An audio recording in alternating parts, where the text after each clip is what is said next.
Il suffit parfois d'une vidéo pour enflammer tout un pays. Pas une déclaration officielle, pas un discours fleuve, juste une vidéo. Un anniversaire présidentiel, une grande salle, une jeunesse mobilisée et un commentaire qui surgit sur Internet, la vidéo du siècle. Rien que ça. Alors la question se pose immédiatement.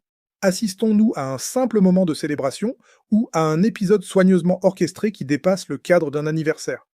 Quand l'image devient événement, quand le numérique amplifie chaque mot, quand l'émotion rencontre la politique, il ne s'agit plus seulement de regarder. Il faut comprendre. Et aujourd'hui, nous allons comprendre. Bienvenue sur Radar 237. Ici, on ne s'arrête pas à la surface des choses, on observe, on analyse, on décortique, avec calme, avec rigueur. Et parfois avec ce sourire subtil qui nous rappelle que l'actualité, au Cameroun, ne manque jamais de surprises. Si vous êtes de ceux qui veulent aller au-delà des titres accrocheurs, si vous préférez la réflexion au bruit, alors vous êtes au bon endroit. Abonnez-vous maintenant, activez la cloche, parce que dans un monde où tout va vite, comprendre devient un acte essentiel. Radar 237, c'est votre regard posé sur l'actualité. Partie 1. Une mise en scène politique assumée. Un anniversaire présidentiel au Cameroun, ce n'est jamais un simple gâteau posé sur une table avec quelques bougies qui tremblent. Non. C'est un événement, une scène, un message, et parfois même un symbole soigneusement préparé. Le 13 février 2026, au Palais polyvalent des sports de Yaoundé, les regards sont tournés vers une célébration dédiée au président de la République, Paul Biya. Le lieu n'est pas choisi au hasard. Le Palais des Sports, c'est l'espace des grands rassemblements, des grandes foules, des grands moments. Quand on choisit un tel cadre, on ne parle plus d'un anniversaire privé, on parle d'un acte public. Dans la vidéo partagée par Bruno Bidjang, présentée comme le film complet de la célébration, l'accent est mis sur la jeunesse, une jeunesse décrite comme porteuse d'un message, celui du septennat de la grandeur et de l'espérance. Les mots sont forts, ils sont porteurs d'une vision. Et en communication politique, les mots ne sont jamais choisis au hasard. Ce qui frappe d'abord, c'est la scénographie. L'organisation d'un tel événement suppose une logistique importante, mobilisation des participants, coordination, mise en place des dispositifs techniques, captation vidéo. On ne filme pas un événement de cette ampleur avec improvisation. Tout est cadré, tout est structuré, l'image est nette, les plans sont choisis, les moments forts sont mis en avant. Et c'est là que commence l'intérêt journalistique. Quand un événement politique est filmé et diffusé comme un film complet, il ne s'agit pas seulement de montrer ce qui s'est passé. Il s'agit aussi de raconter une histoire, une narration visuelle, une interprétation. Dans cette vidéo, le récit est clair. Une jeunesse mobilisée, reconnaissante, engagée, des applaudissements, une ambiance festive, un sentiment d'unité. L'objectif semble être de traduire une adhésion collective, mais il faut le dire calmement. Toute vidéo, même complète, reste une sélection. Une caméra ne filme jamais tout. Elle choisit un angle, elle cadre une réalité, elle met en lumière certains éléments et en laisse d'autres hors champ. Ce n'est pas une accusation. C'est une réalité universelle de la production audiovisuelle. Le choix de parler de cadeau de la jeunesse camerounaise est lui aussi stratégique. Le mot jeunesse au Cameroun est puissant. Le pays compte une population majoritairement jeune. Associer un message politique à la jeunesse, c'est associer l'avenir à ce message. C'est suggérer continuité, espoir, projection. Et puis il y a cette expression « septennat de la grandeur et de l'espérance ». Elle sonne comme un slogan. Elle structure le discours. Elle donne une ligne narrative. La grandeur renvoie à la fierté nationale. L'espérance renvoie à la promesse. Dans une société où les défis économiques et sociaux sont régulièrement discutés, insister sur l'espérance n'est pas anodin. C'est un positionnement. La mise en scène politique, au fond, repose sur 3 piliers, le lieu, le public et le message. Le lieu ici est emblématique, le public est présenté comme représentatif de la jeunesse. Le message est positif, mobilisateur, valorisant. Mais une question s'impose naturellement. Que cherche-t-on à transmettre au-delà de l'anniversaire lui-même? Un anniversaire présidentiel peut être perçu comme un moment symbolique. Il marque la longévité, il rappelle la continuité.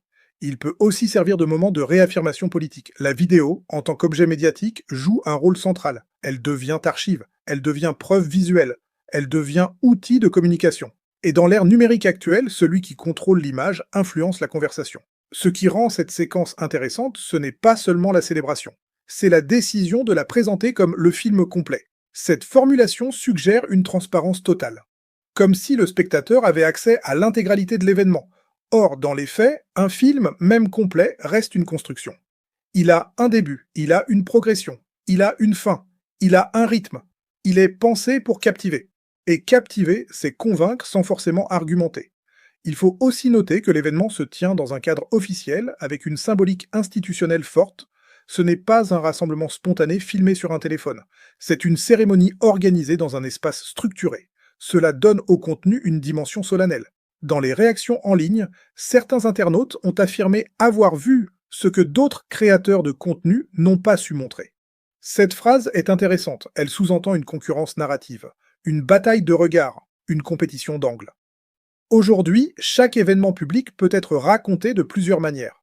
Un média mettra l'accent sur la mobilisation, un autre sur le contexte politique, un autre encore sur les symboles. Ici, l'accent est clairement mis sur la célébration et l'adhésion. Il ne s'agit pas de juger, il s'agit d'observer. Car en journalisme, observer avec précision est plus important que conclure trop vite. Ce type de production audiovisuelle nous rappelle que la politique contemporaine se joue aussi dans la mise en image. L'image donne du relief, elle donne de l'émotion, elle transforme un événement en récit. Et dans un pays comme le Cameroun, où les débats publics sont souvent intenses, chaque image forte peut devenir un point d'ancrage dans l'opinion. La jeunesse mise en avant dans la vidéo est présentée comme actrice, comme force vive, comme soutien assumé. C'est une représentation. Elle peut être perçue comme fidèle par certains, comme partielle par d'autres. Ce qui est sûr, c'est que cette mise en scène envoie un message clair.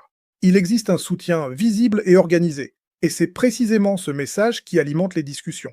Au-delà de l'événement lui-même, cette séquence nous parle de communication politique moderne au Cameroun.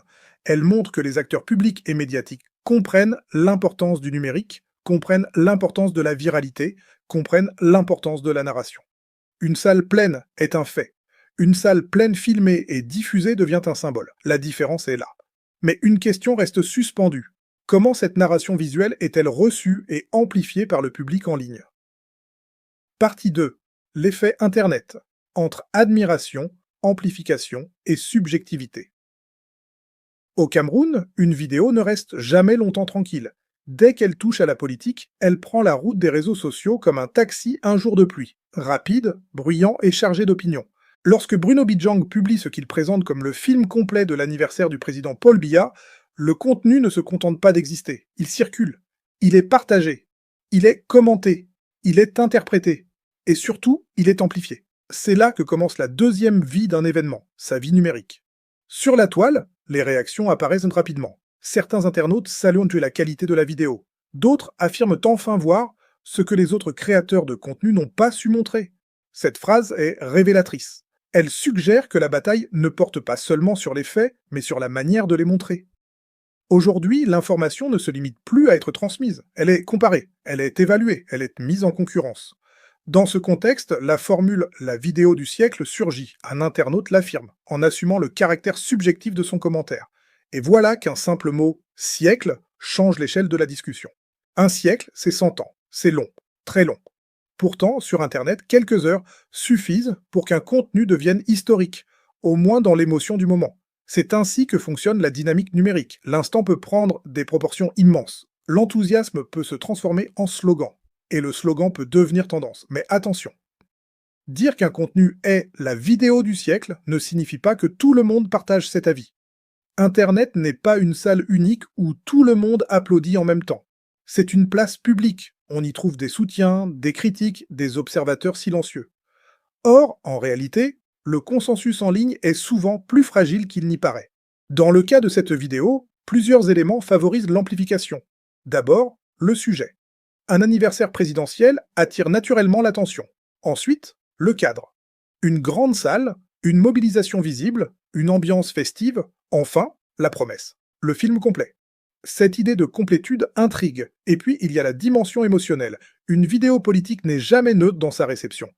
Elle touche aux convictions, aux attentes, aux frustrations parfois. Elle peut rassurer certains, elle peut interroger d'autres, mais elle ne laisse pas indifférent.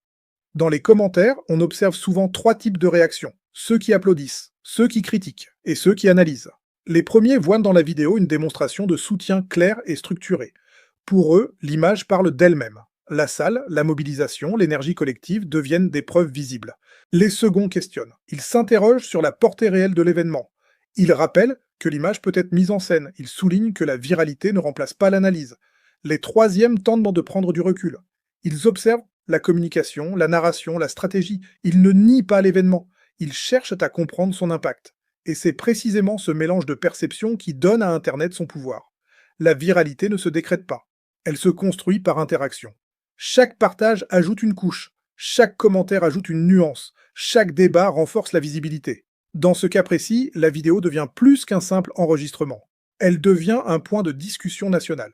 Elle alimente des conversations dans les groupes WhatsApp, sur Facebook, sur les plateformes numériques, où l'opinion se forme désormais au quotidien. Ce phénomène révèle aussi une transformation profonde du paysage médiatique camerounais. Autrefois, l'information circulait principalement par les médias traditionnels. Aujourd'hui, un créateur de contenu peut publier une vidéo et déclencher un débat d'ampleur. Le centre de gravité de l'attention s'est déplacé. Cela ne signifie pas que les médias classiques ont disparu. Cela signifie que l'écosystème est devenu plus complexe. Une publication peut être perçue comme un acte journalistique par certains, comme un acte de communication par d'autres. Tout dépend du regard posé. Ce qui est indéniable, c'est que la formule vidéo du siècle agit comme un accélérateur. Elle dramatise. Elle magnifie. Elle transforme une production audiovisuelle en événement symbolique. Mais derrière l'expression forte, il faut garder la tête froide. Un contenu viral n'est pas forcément un contenu unanime. Une tendance n'est pas forcément une vérité collective. L'émotion numérique peut être intense, mais elle est souvent mouvante. Et c'est là toute la subtilité. Internet donne à chacun la possibilité de s'exprimer. Il donne aussi la possibilité de réagir instantanément. Mais cette rapidité peut parfois réduire la place du recul. Dans le cas de cette vidéo, la question n'est pas seulement de savoir si elle est exceptionnelle.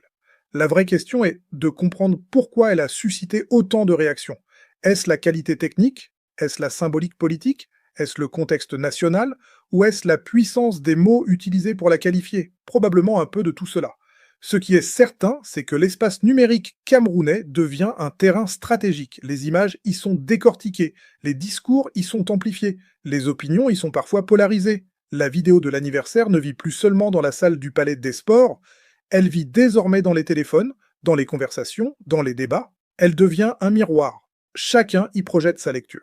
Certains y voient une démonstration d'adhésion populaire, d'autres y voient une communication bien maîtrisée, d'autres encore y voient un moment à analyser sans excès. Et c'est cette diversité d'interprétations qui fait toute la richesse du débat public, car au fond, Internet ne décide pas pour nous, il nous expose à des points de vue multiples, il nous oblige à réfléchir. La viralité peut amplifier un message, mais elle ne remplace pas le jugement personnel. C'est ici que la réflexion devient essentielle. Une vidéo peut-elle devenir historique simplement parce qu'elle circule massivement? Ou faut-il attendre le temps, la distance, l'analyse pour en mesurer la portée réelle? La réponse ne tient pas en un commentaire enthousiaste, elle se construit dans la durée. Et justement, après avoir observé l'amplification numérique et la force des réactions en ligne, une autre question se pose naturellement. Au-delà de la viralité, comment cette vidéo s'inscrit-elle dans une stratégie plus large de narration politique? C'est ce que nous allons examiner dans la suite. Partie 3, communication politique et narration maîtrisée. Dans toute grande cérémonie publique, il y a ce que l'on voit et il y a ce que l'on comprend un peu plus tard. Un anniversaire présidentiel filmé et diffusé comme un film complet, ce n'est pas seulement un souvenir, c'est une narration. Et dans le domaine politique, la narration est une force silencieuse mais redoutablement efficace. Quand une vidéo est produite avec cohérence, rythme et mise en valeur des moments forts, elle ne se contente pas de montrer. Elle organise le regard, elle guide l'émotion, elle propose un sens. La communication politique moderne ne repose plus uniquement sur les discours officiels. Elle repose sur l'image. Une image stable, claire, valorisante. Une image capable de résumer un message sans prononcer 1000 phrases. Dans le cas de l'anniversaire du président Paul Biya, la narration visuelle semble s'articuler autour de 3 idées fortes: continuité, adhésion et espérance. Ensuite, l'adhésion.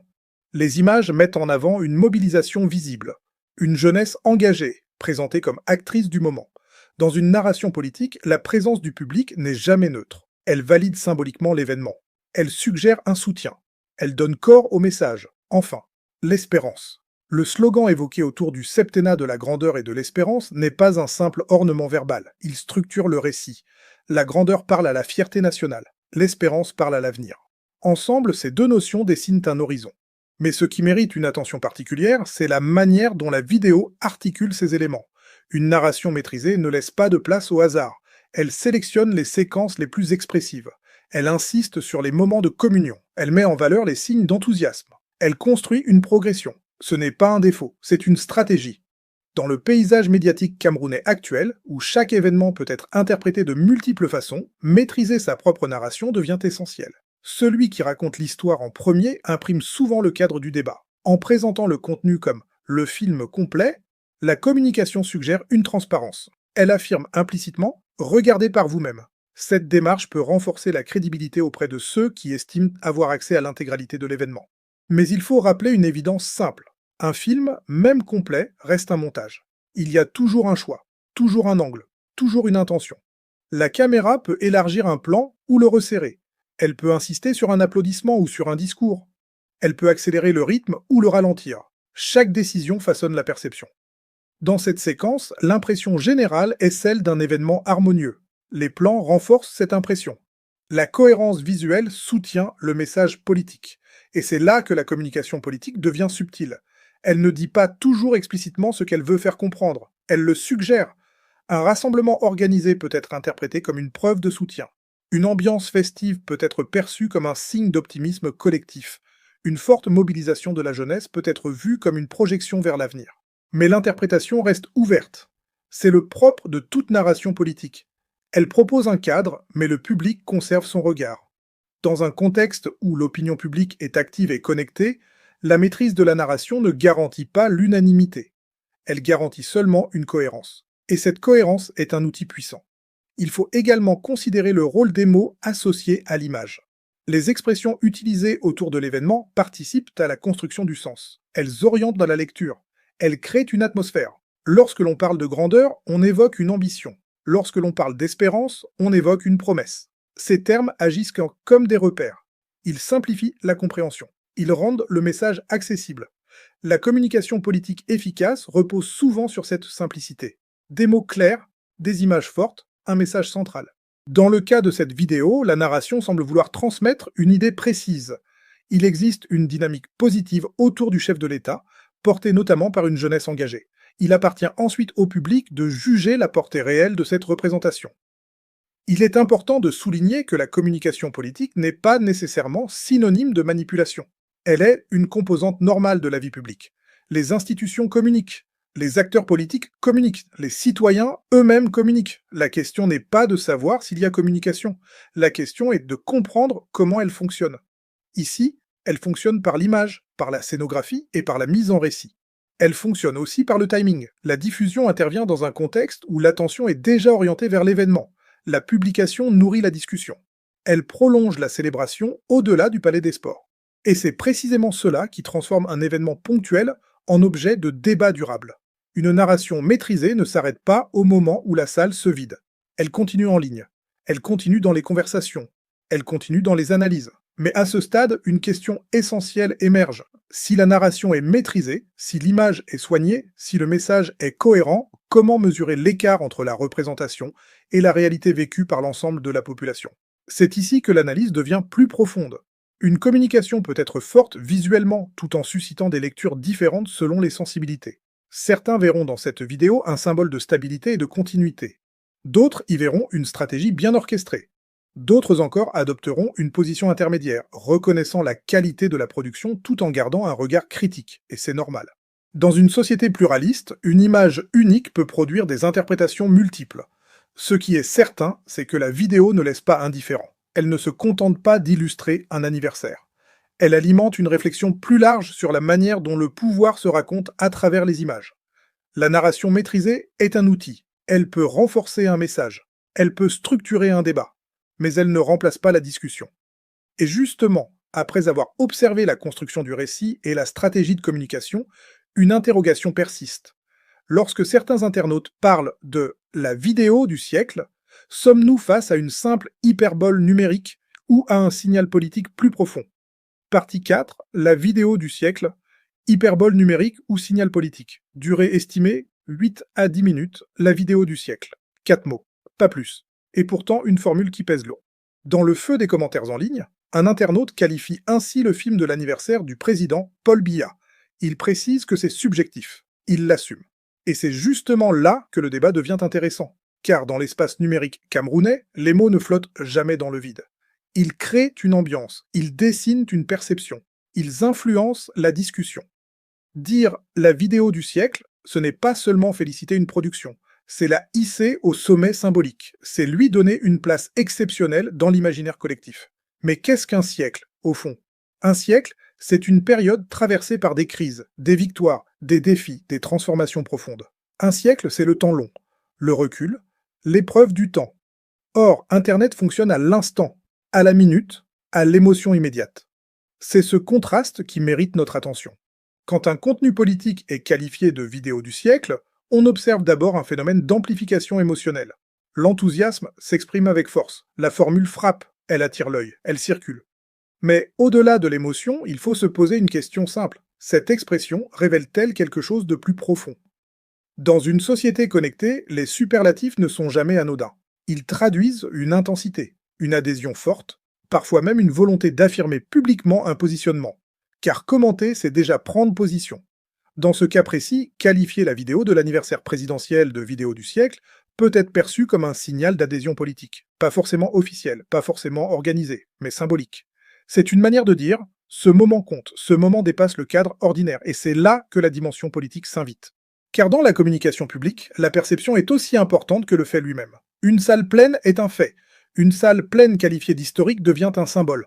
Le symbole dépasse l'image, il entre dans le récit collectif. Mais attention, une hyperbole reste une hyperbole. Elle exprime une émotion forte, pas une mesure objective. Dire qu'une vidéo est celle du siècle ne signifie pas qu'elle sera étudiée dans 100 ans comme un tournant décisif. Cela signifie qu'à cet instant précis, pour certains internautes, elle incarne quelque chose d'important. Peut-être un sentiment de fierté, peut-être une impression de mobilisation, peut-être simplement une admiration pour la qualité de la production.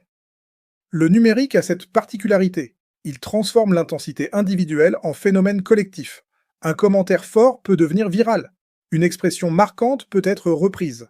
Et progressivement, une perception peut sembler dominante. Mais dominante ne veut pas dire unanime.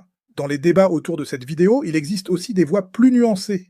Des internautes qui reconnaissent la portée symbolique de l'événement tout en refusant les superlatifs. Des observateurs qui préfèrent analyser plutôt que s'enthousiasmer. Et c'est précisément cette coexistence des regards qui rend l'espace public vivant. La vraie question n'est donc pas de savoir si la vidéo mérite ou non ce titre spectaculaire. La vraie question est de comprendre pourquoi cette expression a émergé. Elle émerge dans un contexte où l'image joue un rôle central dans la politique contemporaine. Elle émerge dans un environnement où la jeunesse est mise en avant comme actrice du message. Elle émerge dans une société où le débat public est actif et passionné. Autrement dit, l'hyperbole est le reflet d'un climat. Elle montre que l'événement ne laisse pas indifférent. Elle montre que la communication atteint son objectif principal, susciter une réaction. Et en communication politique, provoquer une réaction est déjà un succès stratégique. Mais il faut garder l'esprit critique. Une réaction forte n'est pas toujours un indicateur de profondeur historique. Elle peut être un indicateur d'émotion collective à un moment donné. L'histoire, elle, se construit avec le temps. Ce qui semble immense aujourd'hui peut paraître ordinaire demain. Ce qui semble spectaculaire peut devenir une simple archive dans quelques années. Alors, faut-il minimiser l'enthousiasme? Non. Faut-il l'absolutiser? Non plus. Il faut le comprendre. Dans le cas de cette vidéo, l'expression « vidéo du siècle » agit comme un révélateur. Elle révèle une adhésion pour certains, elle révèle une capacité de mobilisation numérique. Elle révèle aussi la puissance des mots dans la construction de l'opinion. Mais elle ne clôt pas le débat, car un événement politique ne se résume jamais à son moment de viralité, il s'inscrit dans un contexte plus large, il s'inscrit dans une trajectoire, il s'inscrit dans une histoire nationale en mouvement. La force d'une image peut marquer les esprits, mais la force d'une réalité se mesure dans la durée. Ainsi, au lieu de se demander si cette vidéo est réellement celle du siècle, peut-être faut-il poser une autre question. Que dit-elle du Cameroun d'aujourd'hui? Elle dit que l'image est devenue centrale. Elle dit que la jeunesse est au cœur du discours. Elle dit que le numérique est désormais un terrain politique majeur. Et surtout, elle montre que le débat public ne se limite plus aux institutions. Il se déroule aussi dans les commentaires, dans les partages, dans les réactions. La formule spectaculaire est donc moins une conclusion qu'un point de départ. Un point de départ pour réfléchir à la manière dont nous consommons l'information, à la manière dont nous réagissons aux images, à la manière dont nous participons, chacun à notre façon, à la construction du récit national. Car au final, ce ne sont pas seulement les vidéos qui écrivent l'histoire, ce sont les interprétations que nous en faisons. Et c'est précisément là que se joue la suite de notre analyse. Maintenant, la parole est à vous. Pensez-vous que cette vidéo mérite réellement l'expression vidéo du siècle? Selon vous, s'agit-il d'un moment historique ou d'une stratégie de communication efficace? Et plus largement, Internet amplifie-t-il trop facilement les émotions politiques? Partagez votre analyse en commentaire, argumentez, débattez, respectez les opinions différentes. C'est ainsi que le débat public grandit. Si cette analyse vous a apporté de la clarté, soutenez la chaîne. Likez la vidéo. Abonnez-vous à Radar 237. Activez la cloche pour ne manquer aucune de nos enquêtes et décryptages. Parce qu'au Cameroun, comprendre l'actualité, ce n'est pas un luxe, c'est une nécessité. Radar 237, nous observons. Vous décidez.